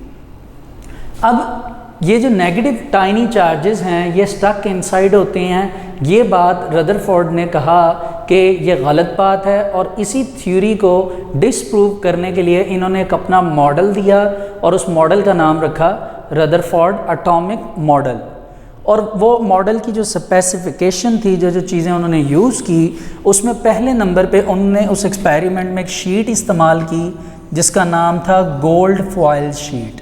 ठीक है जी। फॉयल अगर आपने देखा हो, आपको वैसे भी पता होगा, आम ज़ुबान में फॉयल शीट होती है। जब हम अक्सर आपने देखा होगा ये फ़िश ग्रिलिंग वगैरह करते हैं तो फॉयल पेपर मंगवाते हैं, लेकिन वो फॉयल पेपर बहुत ज़्यादा ब्रॉडर होता है, मोटा होता है, बहुत ज़्यादा थिक होता है। ठीक है, और वो एलुमिनियम का बना होता है। इधर बात उसी तरह के एक पेपर की हो रही है, फॉयल की, लेकिन इधर जो पेपर यूज़ हो रहा है एक तो वो गोल्ड है, दूसरा वो बहुत ज़्यादा थिन है। थिन का मतलब बारीक है, इतना ज़्यादा उसकी थिकनेस इतनी शीट की कम है, यूँ कह लीजिए थिकनेस ऑफ शीट क्या है, इतनी कम है। ये देखिए 0.tetra04 सेंटीमीटर। टेट्रा का मतलब होता है 4, तो 0.tetra04 का मतलब कि इसकी थिकनेस जो थी वो 0.tetra04 सेंटीमीटर थी, जो कि बहुत कम है। और इन्होंने करना क्या था, इन्होंने करना ये था कि bombardment of alpha particles, alpha particles का मतलब अब आपको याद हो ही गया होगा, यानी helium nuclei He2+ on gold foil sheet. जैसे इन्होंने अल्फ़ा पार्टिकल्स को इस गोल्ड फॉयल शीट जिसकी थिकनेस 0.tetra04 थी उसके ऊपर स्ट्राइक किया, तो स्ट्राइक करने की वजह से दो डिफरेंट एलिमेंट्स पैदा हुए। The first is polonium and the second is radium. ठीक है जी। उसी तरह जिस तरह आपको याद होगा जब हमने डिस्कवरी ऑफ न्यूट्रॉन किया था, टॉपिक अभी डिस्कस किया था, तो डिस्कवरी ऑफ न्यूट्रॉन के अंदर हमने क्या किया था कि हमने हीलियम यानी अल्फ़ा पार्टिकल्स को बम्बार्ड करवाया था, उसकी बम्बार्डमेंट करवाई थी बेरिलियम टारगेट पे, जिस वजह से एक नया एलिमेंट जनरेट हुआ था विच इज़ कार्बन, और उसके साथ न्यूट्रॉन की डिस्कवरी हुई थी, या कह लीजिए न्यूट्रॉन जो है वो जनरेट हुआ था। इसी तरह यहाँ पर जब अल्फ़ा पार्टिकल्स को बम्बार्ड करवाया जाएगा गोल्ड फॉयल शीट पर, तो यहाँ पर पोलोनियम और रेडियम नामी एलिमेंट्स जनरेट होंगे। तो इस एक्सपेरिमेंट से कुछ ऑब्जर्वेशंस बनी। पहली ऑब्जर्वेशन जो सबसे इम्पॉर्टेंट है वो ये थी कि जो अल्फ़ा पार्टिकल्स रदरफोर्ड ने यूज़ किए थे इस एक्सपेरिमेंट में, उनकी कंसंट्रेशन कमोबेश 20,000 थी। उन्होंने 20,000 पार्टिकल्स की बम्बार्डमेंट करवाई, और उस बम्बार्डमेंट की यानी जो अल्फ़ा पार्टिकल्स 20,000 बम्बार्ड किए गए गोल्ड फॉयल शीट पे, उनमें से फ्यू पार्टिकल्स डिफ्लेक्टेड हुए। डिफ्लेक्टेड का मतलब एंगल चेंज करना, यानी कुछ पार्टिकल्स ने अपना एंगल चेंज किया, लेकिन मोस्टली अनडिफ्लेक्टेड। अनडिफ्लेक्टेड का मतलब जो कि अपना एंगल चेंज नहीं करेंगे, कि मोस्टली पार्टिकल्स ने अपना एंगल चेंज नहीं किया। आइए अब इसको एज ए एक्सपेरिमेंट के तौर पे मतलब परफॉर्मेंस करके समझते हैं। देखिए ये मैंने एक बॉर्डर लाइन लगाई है जो कि असल में गोल्ड फॉयल शीट की है। ठीक है जी, और इसके अंदर ये एटम्स हैं जो कि हमें गोल्ड फॉयल शीट के नज़र आ रहे हैं। इसके अलावा ये तमाम के तमाम हीलियम न्यूक्लियाई हैं, ये सारे हीलियम न्यूक्लियाई हैं। ठीक है, जो तकरीबन कितने होंगे, ऑब्जर्वेशन के मुताबिक 20,000 पार्टिकल्स होंगे हीलियम न्यूक्लियाई के, जिन्हें अल्फ़ा पार्टिकल्स कहते हैं। इस एक्सपेरिमेंट का मकसद क्या है, प्लम प्यूडिंग थ्योरी को डिसप्रूव करना। देखिए होता क्या है, एक्चुअल में होगा ये कि फॉर एग्ज़ाम्पल ये हीलियम के जो न्यूक्लियाई हैं ये ट्रैवल करके यहाँ तक जाते हैं, यहाँ पे नेगेटिव चार्ज है, ये अट्रैक्ट करता है, ये कोशिश करते हैं आगे जाने की, लेकिन जो न्यूक्लियस पॉजिटिव चार्ज है ये इनको रिपेल करता है, रिपेल करने की वजह से ये बाउंस बैक हो जाते हैं। यानी ये जो पहला हीलियम न्यूक्लियाई आएगा ये इस तरह बाउंस बैक हो जाएगा, वापस चला जाएगा। कुछ होंगे इसके, अभी ये एक तो नहीं ना चलेगा, इसके साथ ज़्यादा सारे पार्टिकल्स ट्रैवल करेंगे।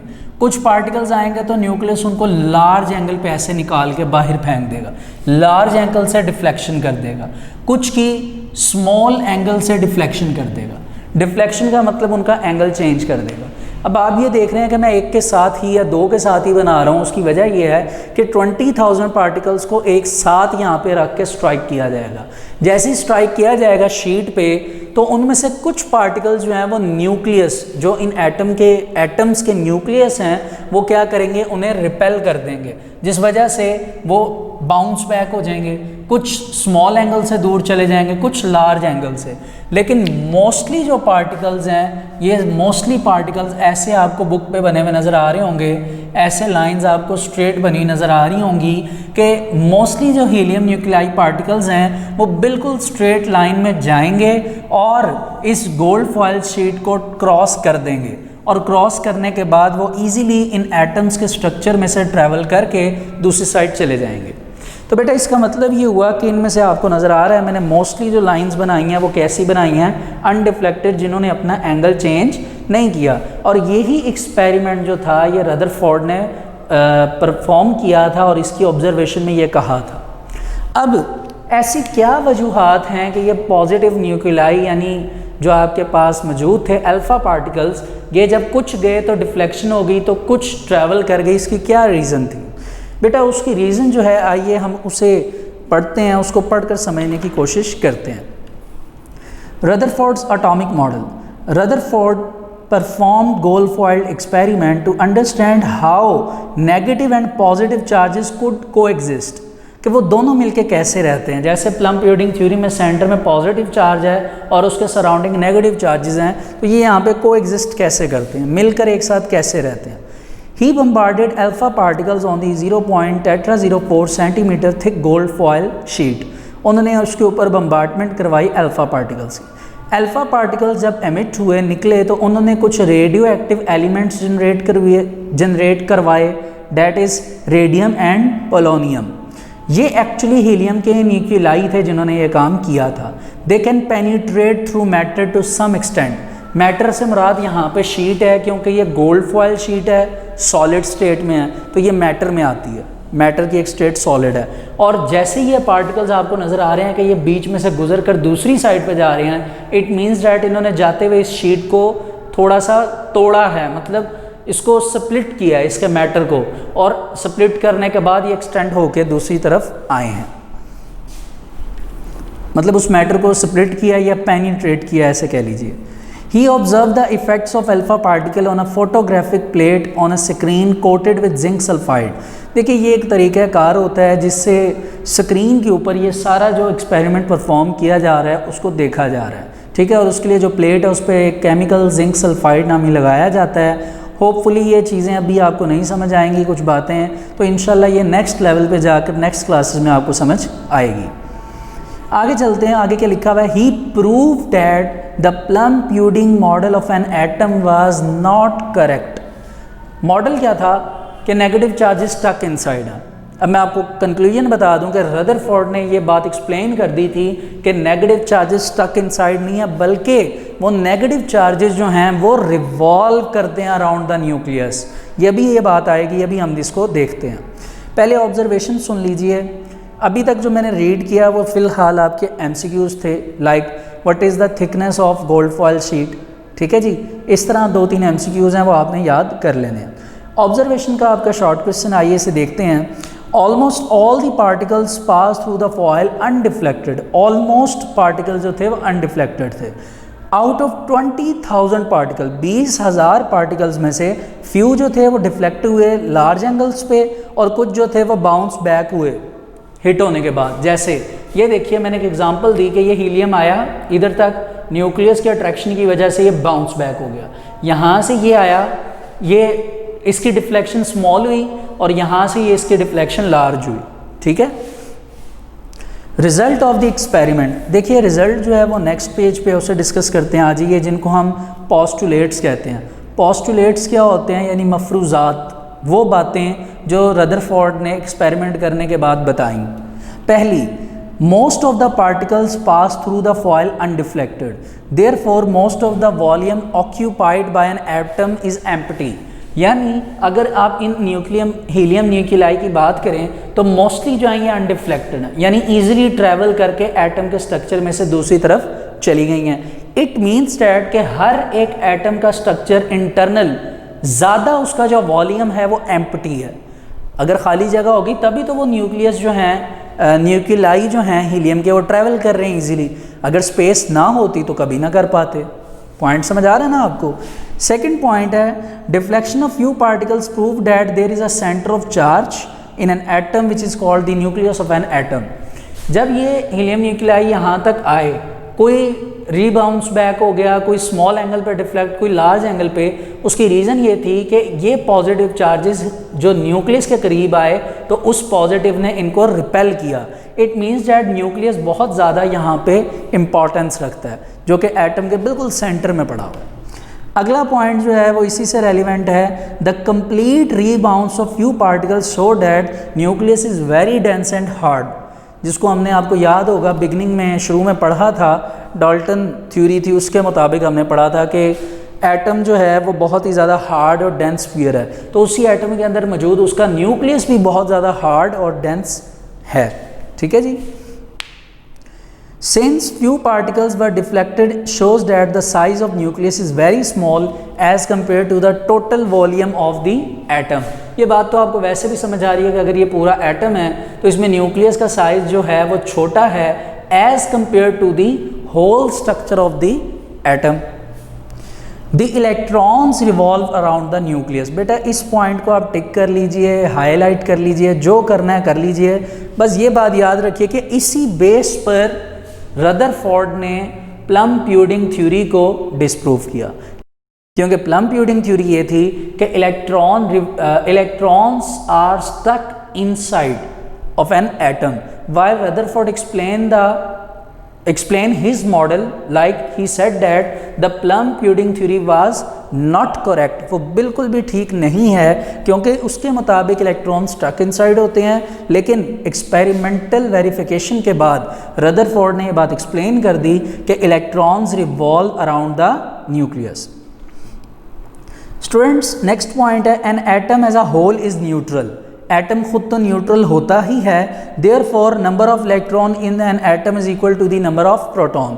ये बात आपको वैसे भी पता है और आपको पहले भी बताई गई थी फर्स्ट चैप्टर में कि जितने नंबर ऑफ प्रोटॉन होते हैं उतने ही नंबर ऑफ इलेक्ट्रॉन होते हैं। हाँ, नंबर ऑफ न्यूट्रॉन क्या हो सकते हैं, डिफरेंट हो सकते हैं। And the last and the most important point of this experiment according to Rutherford, except electrons के अलावा all the other fundamental particles that lie within the nucleus are known as nucleons। Rutherford के मुताबिक जो सबसे important point था जो उन्होंने explain किया था, after two disprove the plum-pudding theory, उसके बाद जो सबसे इम्पॉर्टेंट पॉइंट था वो ये था कि जो न्यूक्लियस है और उसके अलावा जो कुछ है जो कि एटम के स्ट्रक्चर में पाया जाता है एक्सेप्ट इलेक्ट्रॉन, वो अलग जितना भी सारा स्ट्रक्चर है उस सारे स्ट्रक्चर को क्या नाम दे दिया इन्होंने, न्यूक्लियॉन्स। ठीक है जी। तो ये असल में वो स्ट्रक्चर था रदरफोर्ड मॉडल जो कि इन्होंने एक्सप्लेन किया और इसके थ्रू इन्होंने जे थॉमसन की प्लम-पुडिंग थ्योरी को डिस्प्रूव कर दिया। लेकिन देखिए पैसेज ऑफ टाइम जो साइंस थी वो एडवांस होती गई फर्दर, और एडवांसमेंट का लेवल यूँ आया कि जब ये रदरफोर्ड ने ये एक्सपेरिमेंट परफॉर्म किया तो इसके बाद कुछ मसले दरपेश आए, कुछ कह लीजिए डिफेक्ट्स आए, यानी कुछ प्रॉब्लम्स आई, कुछ ऐसी बातें कर दी थी रदरफोर्ड के मॉडल में जिनमें एक दो ख़राबियाँ थी, जिसको कहा गया डिफेक्ट्स इन रदरफोर्ड मॉडल। तो बेटा ये डिफेक्ट्स को समझने के लिए आपको एक थ्योरी का नाम सुनना पड़ेगा विच इज़ कॉल्ड क्लासिकल थ्योरी। बेटा इस क्लासिकल थ्योरी की बेस पर रदरफोर्ड ने ये मॉडल बनाया था। ये क्लासिकल थ्योरी आप नेक्स्ट लेवल की जो क्लासेस हैं उसमें फ़िज़िक्स के टॉपिक में डिस्कस करेंगे, अभी हम सिर्फ ये कॉन्सेप्ट जो है वो सुनेंगे। ज़रा गौर से मेरी बात को आपने ये सुनना है।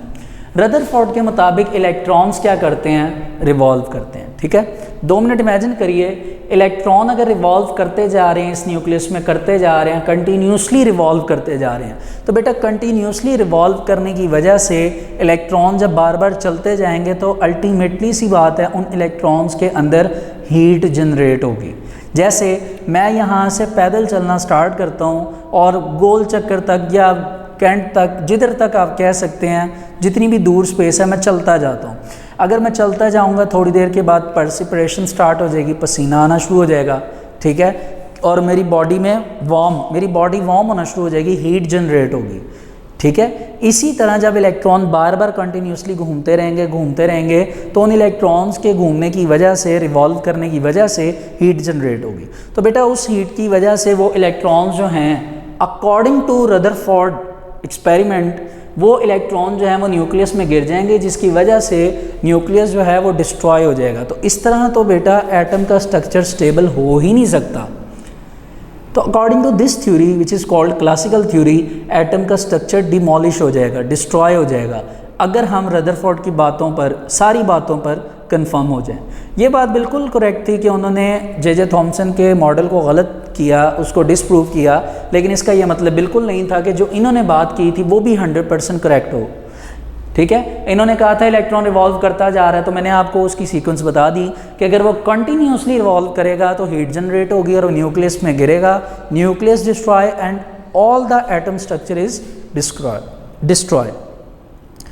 और एक और बात है कि जब आपने ये बात समझ ली कि इलेक्ट्रॉन रिवॉल्व कर रहा है, तो अगर हीट पैदा होगी, तो पीछे आपको याद होगा जब हमने डिस्कवरीज पढ़ी थी प्रोटॉन की या इलेक्ट्रॉन की, वहाँ पे मैंने आपको कहा था कि जहाँ पे हीट जनरेट होती है वहाँ पे लाइट भी जनरेट होती है। तो बेटा अगर यहाँ पर हीट जनरेट होगी कॉन्टीन्यूसली, तो कॉन्टीन्यूसली लाइट भी क्या होनी चाहिए, जनरेट होनी चाहिए, लेकिन ऐसा हुआ नहीं था। लाइन स्पेक्ट्रम, एक लाइन, स्पेक्ट्रम लाइट को कहते हैं, लाइन एक क्रिएट हो गई थी लाइट की, फिर दूसरी लाइन क्रिएट हो गई थी, इस तरह। तो इस तरह रदरफोर्ड का जो मॉडल था वो डिसप्रूव हो गया कि इसमें कुछ खराबियाँ। आइए इसे देखते हैं, डिफेक्ट्स इन रदरफोर्ड्स मॉडल।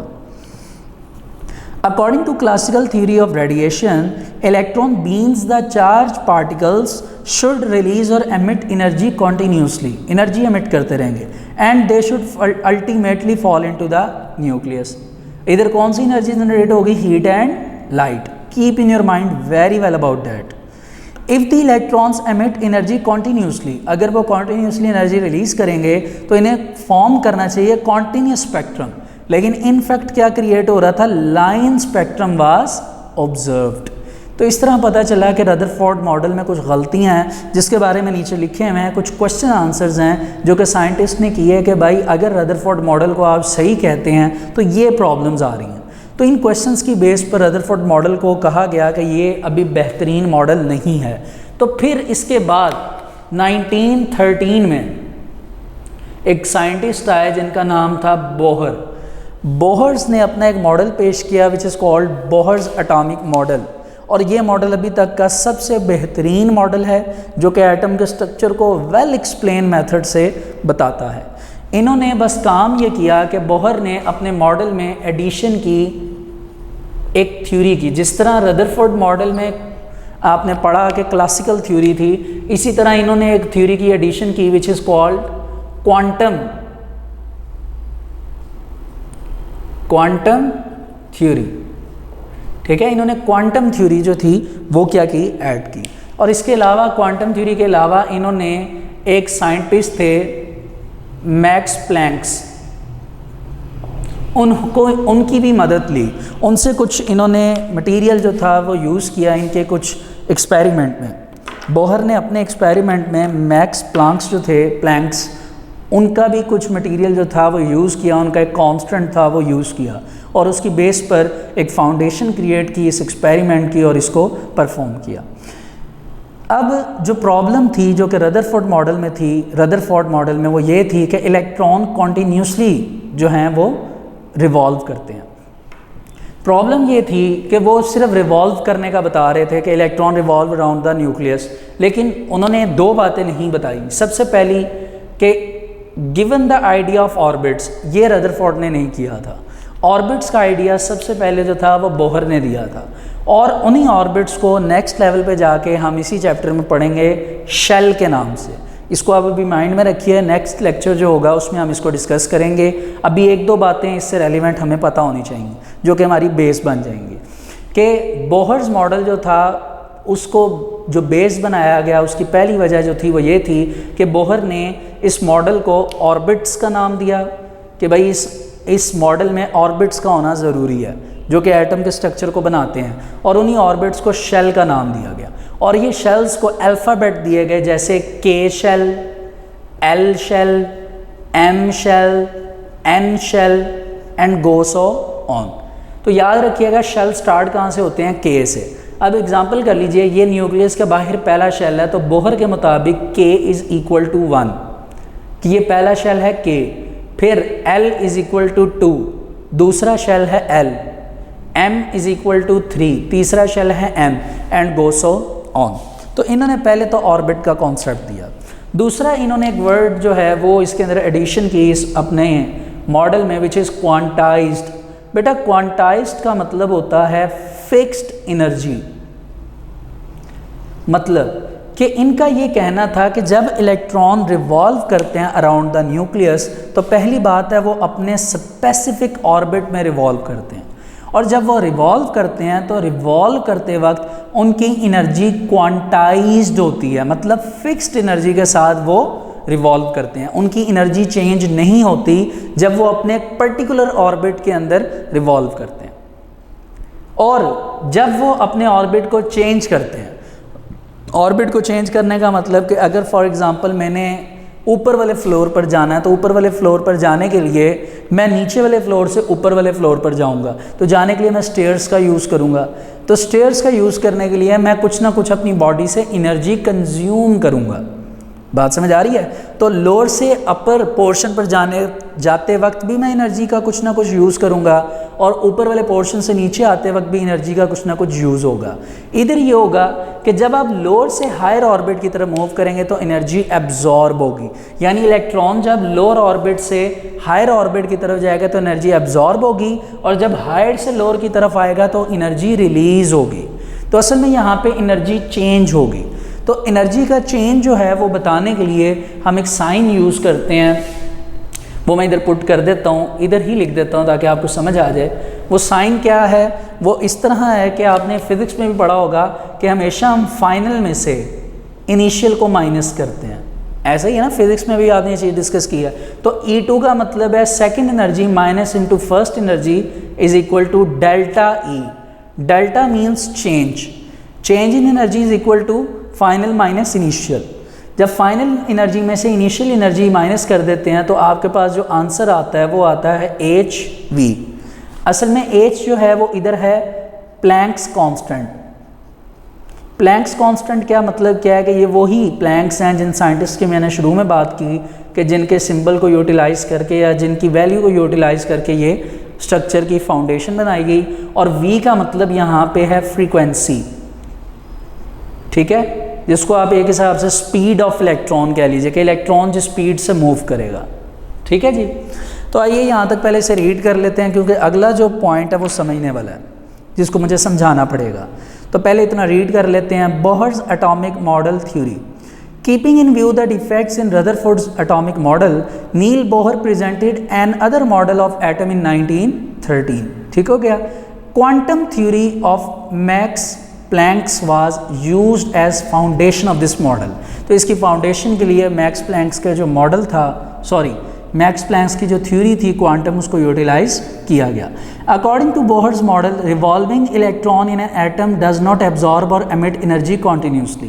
ये बात अभी थोड़ी देर मैंने आपको पहले बताई कि इलेक्ट्रॉन बार बार एनर्जी को जो है वो रिलीज या एब्जॉर्ब नहीं करता। The energy of a revolving electron is quantized, means fixed, as it revolve only in orbits of fixed energy called energy levels by him। by him यानी इनके मुताबिक जो थे वो हर एक शेल के अंदर एक एनर्जी लेवल है। जैसे न्यूक्लियस के पास जो सबसे क्लोज शेल है वो है K, तो वो एक एनर्जी लेवल है। K के बाद L, वो दूसरा एनर्जी लेवल है। फिर M, वो तीसरा एनर्जी लेवल है। अब न्यूक्लियस के पास जो पहला शेल है उसमें कुछ इलेक्ट्रॉन्स हैं जो रिवॉल्व कर रहे हैं, तो वो जब रिवॉल्व करेंगे अपने पर्टिकुलर ऑर्बिट में तो एक स्पेसिफिक एनर्जी से रिवॉल्व करेंगे। इसी तरह एल शेल में जो इलेक्ट्रॉन्स हैं वो स्पेसिफिक एनर्जी से रिवॉल्व करेंगे। लेकिन जब ये इनके शेल्स चेंज होंगे, मतलब इलेक्ट्रॉन शेल चेंज करने की कोशिश करेगा, तो चेंज करते वक्त वो जंप करेगा इलेक्ट्रॉन। तो जंप करते वक्त एनर्जी एब्जॉर्ब भी होगी और एनर्जी रिलीज भी होगी। ठीक हो गया। आइए अब बोहर के पोस्टुलेट्स देखते हैं। ये क्या कहते हैं? The hydrogen atom consists of a tiny nucleus and electrons are revolving in one of circular orbit of radius around the nucleus. इन्होंने एग्जाम्पल ही न्यूक्लियस से स्टार्ट किया है। मैंने तो चलें ये डायग्राम बुक वाली बनाई है, अब मैं आपको एक न्यूक्लियस की डायग्राम बना के बताता हूँ। फॉर एग्जाम्पल ये आप न्यूक्लियस समझिए, ये इलेक्ट्रॉन है, ठीक है जी। न्यूक्लियस सेंटर में होता है, सेंटर से यहाँ तक का जो डिस्टेंस है आपने मैथमेटिक्स में पढ़ा है, इसको हम रेडियस कहते हैं। अब अगर ये इलेक्ट्रॉन यहाँ से चल के यहाँ तक आता है, फिर यहाँ चल के आएगा, ये एक ही इलेक्ट्रॉन है, क्योंकि आपको पता है हाइड्रोजन में एक ही इलेक्ट्रॉन है। यहाँ से स्टार्ट होता है और ये सारी जगह ट्रैवल करके वापस इसी पोर्शन पर आता है, तो हम कहेंगे कि ये एक इलेक्ट्रॉन जो है ये रिवॉल्व कर रहा है ऑर्बिट में। लेकिन जब जब ये रिवॉल्व करेगा तो न्यूक्लियस से इस तक का जो डिस्टेंस है वो क्या कहलाएगा? रेडियस, ठीक है जी। दूसरी बात, each orbit has fixed energy that is quantized, ये बात हम पहले डिस्कस कर चुके हैं। As long as electron remains in a particular orbit, जब तक एक इलेक्ट्रॉन अपने स्पेसिफिक ऑर्बिट में रहेगा, इट डज नॉट रेडिएट और एब्जॉर्ब एनर्जी। रेडिएट का मतलब होता है रिलीज, कि ना तो वो एनर्जी रिलीज करेगा और ना ही एनर्जी एब्जॉर्ब करेगा। द एनर्जी इज एमिटेड और absorb when the energy is emitted or absorbed when an electron jumps from one orbit to another, यानी जब एक इलेक्ट्रॉन एक ऑर्बिट से दूसरे ऑर्बिट में जंप करेगा तब एनर्जी जो है वो चेंज होगी। कैसे जंप करेगा? नेक्स्ट पॉइंट में है, when an electron jump from lower orbit to higher orbit it absorb energy। जब लोअर ऑर्बिट से हायर ऑर्बिट में जंप करेगा तो एनर्जी एब्जॉर्ब करेगा, और जब हायर से लोअर की तरफ जो है वो मूव करेगा तो एनर्जी रेडिएट करेगा या रिलीज करेगा।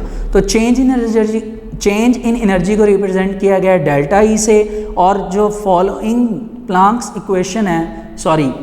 इक्वेशन है वो गिवन है, that is delta is equal to E2 minus E1 is equal to HV, where each is Planck's constant which is equal. अब देखिए ये प्लैंक्स की एक वैल्यू है, ये आपने याद करनी है न्यूमेरिकल्स के लिए, वो मैं इधर राइट कर देता हूँ। वो है 6.63 इंटू 10 की पावर माइनस 34 जाउल सेकेंड, ठीक है। ये वो वैल्यू है जिस वैल्यू की बेस पर ये H को कांस्टेंट लिया गया, और V के बारे में आगे लिखा हुआ है, V is the frequency of light.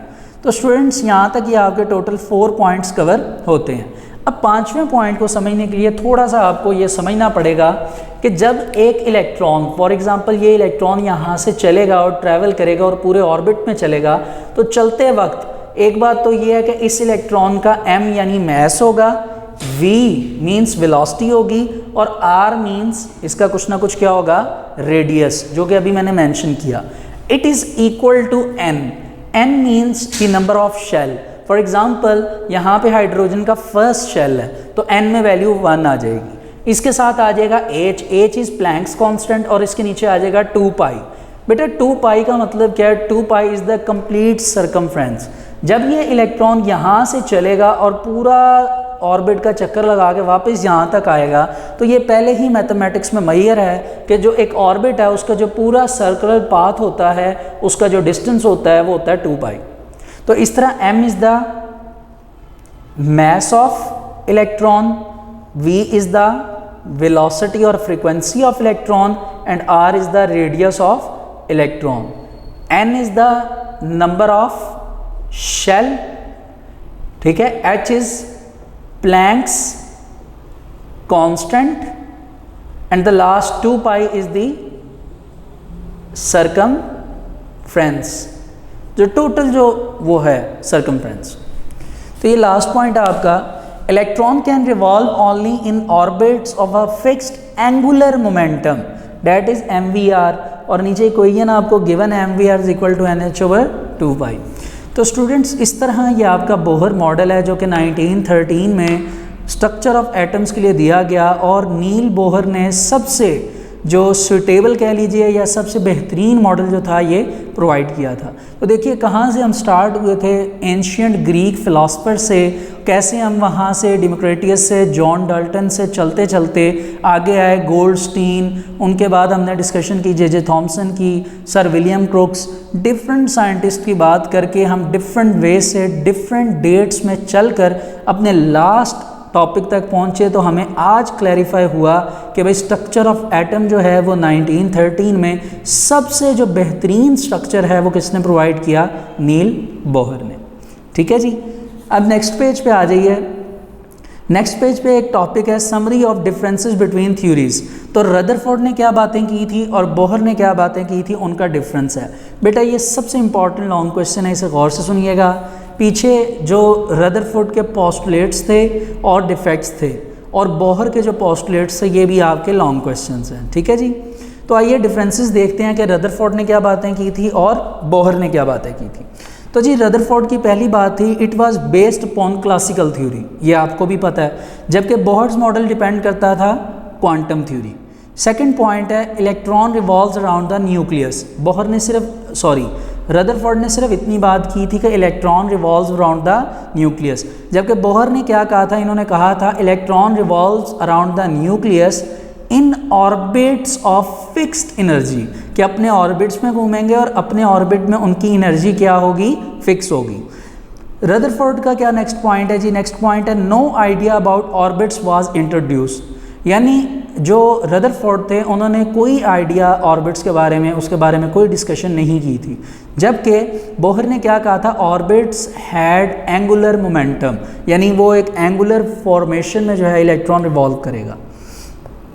फिर रदरफोर्ड के मॉडल के मुताबिक atom should produce continuous spectrum, ये हमने डिफेक्ट्स में पढ़ा कि कॉन्टीन्यूस स्पेक्ट्रम क्रिएट होगा, जबकि बोहर ने बात प्रूव कर दी कि असल में क्या चीज़ प्रोड्यूस होगी, लाइन स्पेक्ट्रम। जब इलेक्ट्रॉन जंप करेगा स्पेसिफिक वे से और दोबारा जंप करेगा तो एनर्जी बनेगी, वो एक लाइन स्पेक्ट्रम, लाइन क्रिएट होगी।